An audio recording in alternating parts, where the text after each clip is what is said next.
السلام علیکم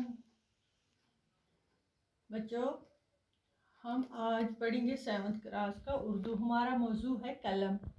تو پچھلے سبق میں ہم نے نظم کے بارے میں پڑھا، تو آپ جان گئے ہوں گے کہ نظم کسے کہتے ہیں، تھوڑا میں نے آپ کو بتایا تھا۔ تو آج قلم اسی نظم پر ہے۔ یہ نظم پڑھیں گے آپ۔ یہ لکھی ہے نشاد انصاری نے، یہ نظم لکھی ہے، شاعر ہے، اس کا نام ہے نشاد انصاری۔ ٹھیک ہے، پہلے ہم یہ قلم کے بارے میں پڑھیں گے۔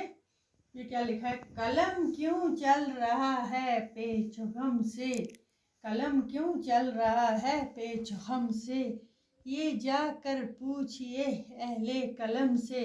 بچوں پہلے اس کا دیکھیں کہ کچھ مشکل الفاظ ہیں ان کے۔ پیچ و خم ہو گئے بچوں ٹیڑھے میڑھے موڑ، یعنی شاعر بولتا ہے اس قلم کے جو ٹیڑھے میڑھے موڑ ہیں، یہاں میں لکھوں گی ٹیڑھے میڑھے موڑ، ٹیڑھا میڑھا موڑ یا موڑ۔ ٹھیک ہے، اہل قلم ہو گیا لکھنے والا، ادیب، جس کے ہاتھ میں لکھنے والا ادیب۔ قلم کیوں چل رہا ہے پیچ و خم سے، یہ جا کر پوچھئے اہل قلم سے۔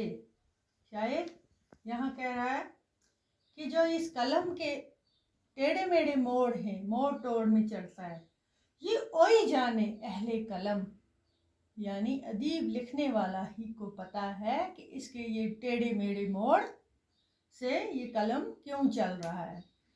عجائب اس کی سب گلکاریاں ہیں،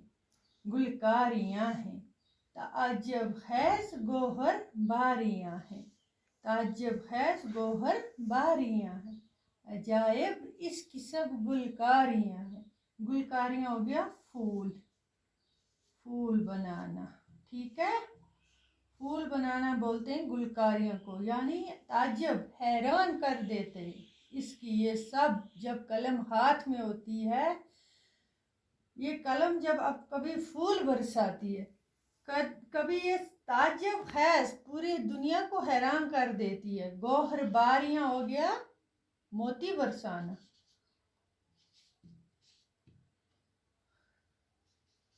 موتی برسانا ہو گیا گوہر باریاں۔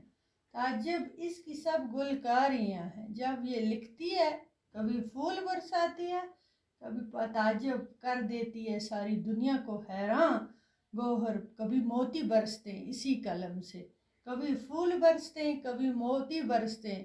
یہ تو لکھنے والا جس کے ہاتھ میں قلم ہے وہی جانے گا کہ اس کے ٹیڑھے موڑے موڑ بھی ہوتے ہیں، یہ اہل قلم کو ہی پتا ہے۔ کہیں یہ بادشاہ ہاتھ بن کر ہوا ہے عدل پرور یا ستمگر، ہوا ہے عدل یا پرور ستمگر۔ بادشاہ کے ہاتھ میں جب یہ قلم آتی ہے، شاعر میں بولتا ہے بادشاہ کے ہاتھ میں جب یہ قلم آتی ہے، عدل انصاف کرنے والا اگر ہوگا تو یہ اس قلم سے انصاف کرے گا لوگوں کو۔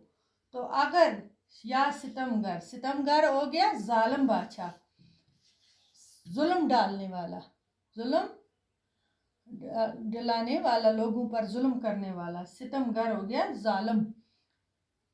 انصاف والا بادشاہ ہوگا تو اس قلم سے انصاف ہی ملے گا لوگوں کو، تو ظالم بادشاہ ہوگا تو اس قلم سے ظلم ہی کرے گا۔ یعنی کبھی بادشاہ کے ہاتھ میں اگر یہ قلم آ جائے، انصاف کرنے والا بادشاہ ہوگا، اچھا بادشاہ ہوگا تو انصاف کرے گا اس قلم سے، ستمگر ظالم بادشاہ ہوگا تو ظلم کرے گا اس ہاتھ سے۔ یہاں ملا گر شاعر شیریں بیاں کو، ملا گر شاعر شیریں بیاں کو، تو حیران کر دیا اہل جہاں کو، تو حیران کر دیا اہل جہاں کو۔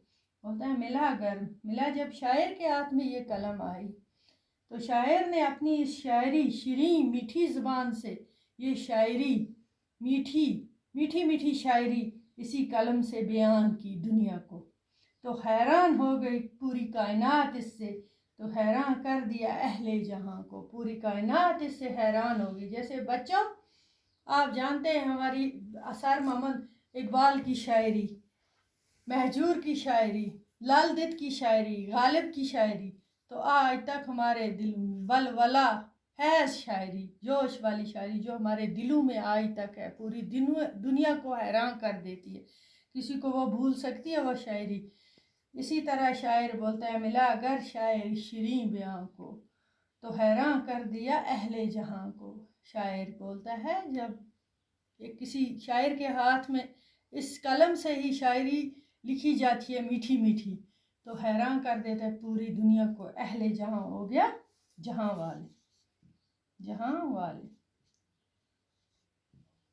شیریں ہو گیا میٹھی، ٹھیک ہے، میٹھی میٹھی ہو گیا. شیریں بیان کرتا ہے میٹھی میٹھی زبان. تو آج یہ ہم نے 4 یہ اشعار پڑھے، ان کی تشریح کی.